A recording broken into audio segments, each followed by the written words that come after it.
بسم اللہ الرحمن الرحیم۔ آپ پر سلامتی اور اللہ کی رحمت ہو۔ ٹی وی 87 دیکھنے کا شکریہ۔ ساتھیوں، اس سے قبل قبیلہ قریش پر بنائی جانے والی ویڈیو میں ہم نے آپ سے قبیلہ قریش کے 10 بڑے گھرانوں کا تذکرہ کیا تھا، جن میں سے بنو ہاشم یعنی گھرانہ مصطفیٰ صلی اللہ علیہ وسلم اور ساتھ ہی ساتھ دشمنان اہل بیت بنو امیہ کا ذکر قابل خاص تھا۔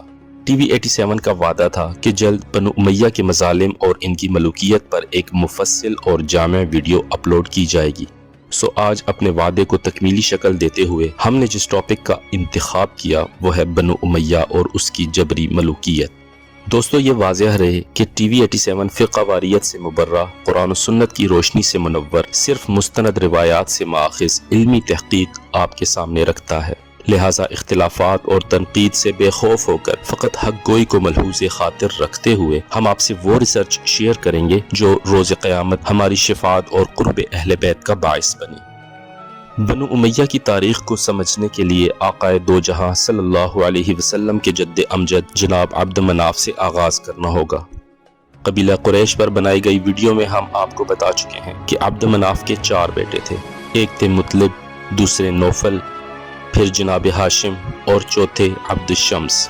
مختصراً بتاتا چلوں کہ جناب مطلب کی نسل کا تاریخ اسلام میں زیادہ اہم کردار نہ ہونے کی وجہ سے کوئی خاص ذکر نہیں ملتا، البتہ ان کے بیٹے حارث کی اولاد میں سے شہید بدر حضرت عبیدہ ابن حارث رضی اللہ تعالیٰ عنہ ہماری آنکھ کی ٹھنڈک ہیں۔ جنگ بدر کے آغاز میں مشرکین مکہ کے 3 بڑے کافروں عتبہ، شیبہ اور ولید کے مقابلے میں نبی اکرم صلی اللہ علیہ وسلم نے اپنے پاک گھرانے میں سے سید الشہداء حضرت امیر حمزہ اور مولا علی علیہ السلام کے ساتھ جس تیسرے مجاہد کا انتخاب کیا وہ سیدنا عبیدہ ابن حارث رضی اللہ تعالی عنہ ہی تھے۔ جرأت سے شیبہ ابن ربیعہ کا مقابلہ کیا اور زخمی ہوئے۔ سیدنا امیر حمزہ رضی اللہ تعالی عنہ نے اپنے شکار عتبہ ابن ربیعہ کو زیر کرنے کے بعد اس کے بھائی شیبہ ابن ربیعہ کی گردن بھی اڑا دی۔ یوں عبیدہ ابن حارث رضی اللہ تعالی عنہ زخموں کی تاب نہ لاتے ہوئے جنگ بدر میں فتح یاب ہونے کے 12 دن بعد شہید ہو گئے۔ وہاں ولید ابن عتبہ لعین میدان جنگ میں اترتے ہی سیدنا علی کرم اللہ وجہہ کے ہاتھوں اپنا سر گنوا چکا تھا۔ عبد مناف کے دوسرے بیٹے نوفل کی نسل بھی زیادہ مقبول نہ ہو سکی۔ نوفل کے بیٹے تھے عدی اور ان کے بیٹے تھے مطعم۔ مطعم کا نام ہمارے لیے اس حوالے سے قابل احترام ہے کہ طائف سے واپسی پر جب آقائے دو جہاں علیہ السلام کے لیے مکہ کے دروازے بند کر دیے گئے تھے اور نعوذ باللہ آپ علیہ السلام کے قتل کی اجازت عام ہو گئی تھی تو نبی اکرم صلی اللہ علیہ وسلم نے جناب مطعم کے ہاں ہی پناہ لی تھی۔ جب ہی ایک حدیث میں ان کے بارے میں رسول اللہ صلی اللہ علیہ وسلم کچھ یوں ارشاد فرماتے ہیں کہ اگر آج مطعم زندہ ہوتے تو میں ان کی سفارش پر جنگ بدر کے ان 70 قیدیوں کو آزاد کر دیتا کہ مطعم کا مجھ پر احسان ہے۔ ان کے بیٹے جبیر ابن مطعم رضی اللہ تعالی عنہ ایمان لائے اور جیت صحابہ میں ان کا ذکر کیا جاتا ہے۔ عبد مناف کے تیسرے بیٹے جناب ہاشم کا ذکر کیا جائے تو یہ وہ پاک گھرانہ ہے جس میں جناب ہاشم کے گھر حضرت عبد المطلب اور پھر ان کے بیٹے حضرت عبداللہ کے گھر خاتم النبیین محمد مصطفیٰ صلی اللہ علیہ وسلم کی پیدائش ہوئی۔ عبد مناف کے چوتھے بیٹے عبد الشمس کے 2 بیٹے تھے، جن میں سے ایک کا نام تھا ربیعہ اور اسی طرح ربیعہ کے بھی 2 بیٹے ڈومینیٹ تھے، شیبہ اور عتبہ۔ جی ہاں دوستو، یہ وہی 2 ملعون ہیں جو جنگ بدر میں امیر حمزہ رضی اللہ تعالی عنہ کا شکار بنے تھے، اور ان کے ساتھ تیسرا لعین اسی عتبہ کا بیٹا ولید تھا۔ عتبہ کے 2 اور بھی بچے مشہور تھے، حضرت ابو حذیفہ رضی اللہ تعالی عنہ جو کہ اوائل میں ہی اسلام قبول کر چکے تھے، اور دوسری ان کی بہن امیر معاویہ رضی اللہ تعالی عنہ کی والدہ ہند، جس نے آپ علیہ السلام کے محبوب چچا جناب امیر حمزہ رضی اللہ تعالی عنہ کی شہادت کے بعد ان کے جسم اقدس میں سے کلیجہ نکال کر چبایا تھا۔ بعد ازاں فتح مکہ کے موقع پر اسلام قبول کیا۔ عبد الشمس کے دوسرے بیٹے اور ربیعہ کے بھائی کا نام تھا امیہ۔ اسی نے بنو امیہ کی بنیاد رکھی اور یہی ہماری آج کی ویڈیو کا ٹاپک ہے۔ امیہ کے 2 بیٹے تھے، ایک کا نام تھا حرب اور دوسرا ابو العاص۔ چونکہ اقتدار ان دونوں ہی بھائیوں کی اولاد میں رہا، اس لیے اسکرین پر موجود اس چارٹ کے ذریعے ہم بہتر سمجھ سکیں گے۔ ابو العاص کے 2 بیٹے تھے، حکم اور عفان۔ جناب عفان کے بیٹے تھے سیدنا عثمان غنی رضی اللہ تعالیٰ عنہ، جو کہ مسلمانوں کے تیسرے خلیفہ تھے اور خلافت راشدہ کے امین تھے۔ عثمان رضی اللہ تعالیٰ عنہ 12 سال تک خلیفہ رہے، تاہم عمر میں ضعف کے باعث اپنے دور حکومت کے آخری عرصہ میں اقتدار پر اچھی گرفت باقی نہ رکھ سکے، اور ان کے چند گورنر ایسی حرکتوں پر تل گئے جو خلافت راشدہ اور دین اسلام کی بدنامی کا باعث بننے لگے۔ عوام میں انتشار اور بدنظمی پھیلنے لگی۔ خلیفہ راشد سیدنا عثمان رضی اللہ تعالیٰ عنہ کا محاصرہ کر لیا گیا اور کافی دن تشدد کے بعد بے رحمی سے شہید کر دیے گئے۔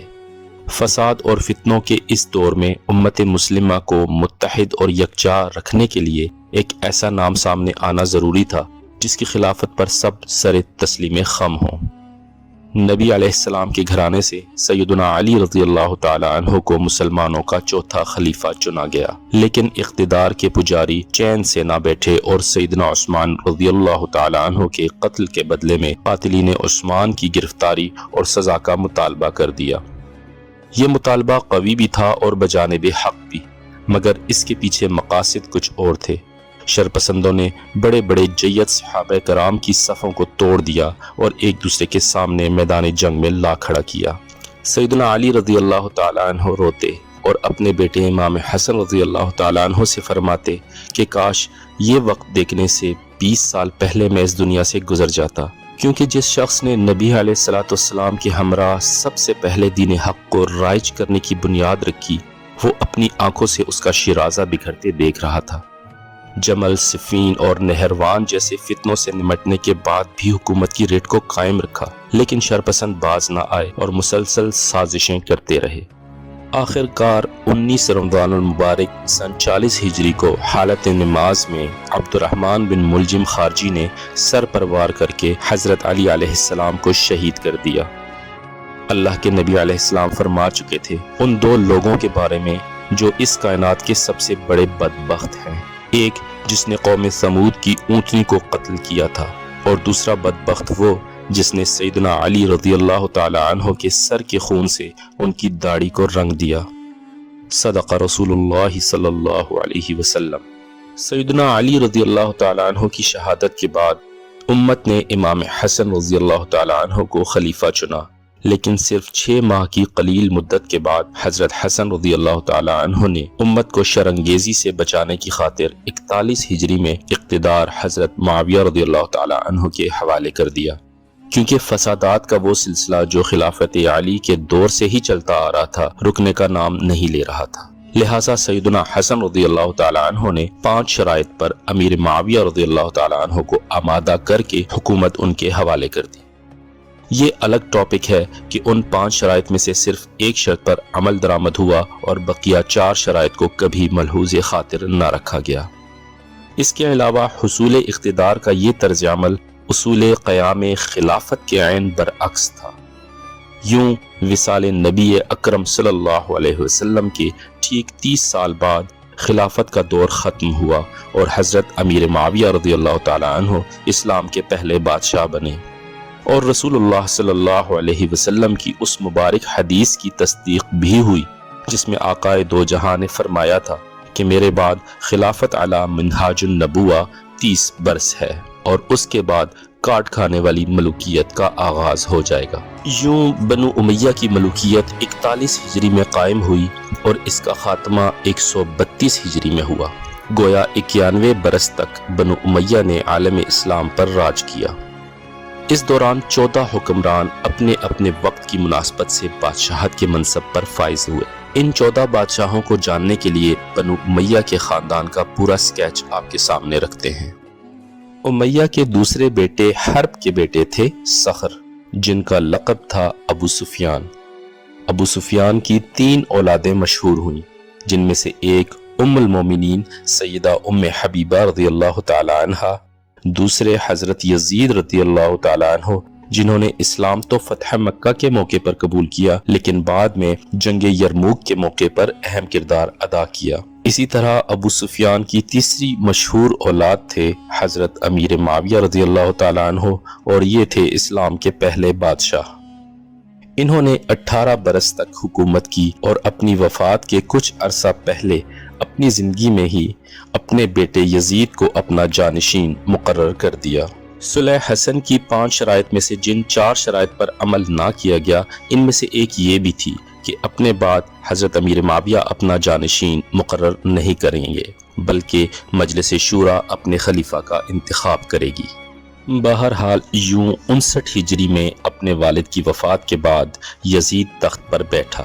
یزید نے 4 سال حکومت کی۔ اس کے دور حکومت میں 3 بڑے سانحے برپا ہوئے۔ مدینہ میں واقع حرہ اور مکہ میں خانہ کعبہ پر سنگباری کی گئی، کیونکہ وہاں حجاز میں عبداللہ ابن زبیر رضی اللہ تعالیٰ عنہ اپنی حکومت بنانے میں کوشاں تھے۔ دوسری جانب 61 ہجری میں واقع کربلا برپا ہوا، جس میں نبی اکرم صلی اللہ علیہ وسلم کی اولاد کو ہی ذبح کر دیا گیا۔ شہادت امام حسین رضی اللہ تعالیٰ عنہ کے بعد یزید لعین زیادہ عرصہ زندہ نہ رہا اور مختار ثقفی رحمہ اللہ کے ہاتھوں 64 ہجری میں جہنم واصل ہوا۔ یزید کے بعد اس کا بیٹا معاویہ رحمۃ اللہ علیہ تیسرا بادشاہ بنا، لیکن اس نے ایسے تخت پر بیٹھنے سے انکار کر دیا جو نبی اکرم علیہ السلام کی اولاد کے خون سے رنگا ہوا تھا، لہٰذا بادشاہت ابو سفیان کے خاندان کے ہاتھوں سے دوسری طرف منتقل ہو گئی۔ دوسری طرف امیہ کے دوسرے بیٹے ابو العاص کی نسل تھی۔ ابو العاص کے 2 مشہور بیٹے تھے، ایک کا نام تھا عفان، جن کے بیٹے سیدنا عثمان غنی رضی اللہ تعالی عنہ کا ذکر ہم آپ سے کر چکے ہیں، اور دوسرا بیٹا تھا حکم، جس کا بیٹا مروان چوتھا بادشاہ بنا۔ مروان کے 3 بیٹے تھے، عبد الملک، عبد العزیز اور محمد بن مروان۔ مروان کی حکومت صرف 9 مہینے رہی۔ اس کی موت کے بعد 65 ہجری میں اس کا بیٹا عبد الملک 5واں بادشاہ بنا۔ اس کا دور حکومت سب سے طویل تھا اور یہ 21 برس تک بادشاہت کے منصب پر فائز رہا۔ بیت المقدس میں ڈوم آف دا راک اسی کی دور حکومت میں بنا۔ پھر 86 ہجری میں عبد الملک کی موت کے بعد اس کا بیٹا ولید 6واں بادشاہ بنا۔ ولید بن عبد الملک نے 10 سال حکومت کی اور ان 10 سالوں کے دوران اسلامی ریاست کے پھیلاؤ میں بیش بہا اضافہ بھی ہوا۔ قتیبہ نامی اس کا سپہ سالار ترکستان کو فتح کرتے ہوئے چین تک جا پہنچا۔ حجاج بن یوسف اور اس کا کمانڈر محمد بن قاسم سندھ تک فتح یاب ہوا، اور ایک کمانڈر موسیٰ بن نصیر جو شمالی افریقہ کو دوبارہ فتح کر کے اپنے ایک بربر غلام طارق بن زیاد کے ذریعے پورے اندلس یعنی اسپین اور پرتگال کو فتح کرنے میں کامیاب ہو گیا۔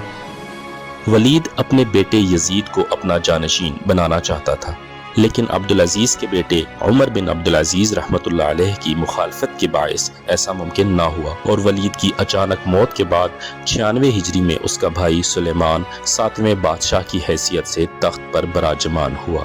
سلیمان بن عبد الملک کی حکومت 3 برس رہی، لیکن مرنے سے پہلے اس نے اپنی وصیت میں اپنا پہلا جانشین اپنے کزن عمر بن عبدالعزیز کو نامزد کر دیا کہ جس کی ولید بن عبد الملک سے مخالفت کی بدولت وہ بادشاہ بنا تھا۔ یوں 99 ہجری میں عمر بن عبدالعزیز رحمۃ اللہ علیہ مسلمانوں کے 8ویں بادشاہ بنے۔ لیکن یہاں ایک بات واضح کر دوں کہ امت مسلمہ کا ایک جمہور طبقہ عمر بن عبدالعزیز رحمۃ اللہ علیہ کو بادشاہ نہیں بلکہ سیدنا ابو بکر، حضرت عمر، حضرت عثمان، سیدنا علی اور حضرت حسن رضی اللہ تعالی عنہم اجمعین کے بعد 6واں خلیفہ راشد مانتے ہیں، کیونکہ بنو امیہ کے دور حکومت میں پھیلی 60 سالہ گندگی کو انہوں نے اپنے 2 سالہ مختصر دور حکومت میں ایک دم صاف کر دیا تھا۔ جمعہ کی خطبات میں سیدنا علی رضی اللہ تعالی عنہ پر جو سب و شتم کا سلسلہ جاری تھا، اسے روک کر سورہ نحل کی آیت ان اللہ یأمرکم بالعدل والاحسان کو خطبہ کا حصہ بنایا، جو آج تک الحمدللہ رائج ہے۔ بنو امیہ کے ناجائز زمینوں پر قبضے اصل ورثاء کو واپس دلا دیے، یہاں تک کہ باغ فتق بھی آل فاطمہ کے حوالے کر دیا گیا۔ عمر بن عبدالعزیز رحمۃ اللہ علیہ کی یہ اقدامات بھلا بنو امیہ کو کیسے ہضم ہوتے، لہٰذا 2 سال میں ہی زہر دے کر آپ کو شہید کر دیا گیا۔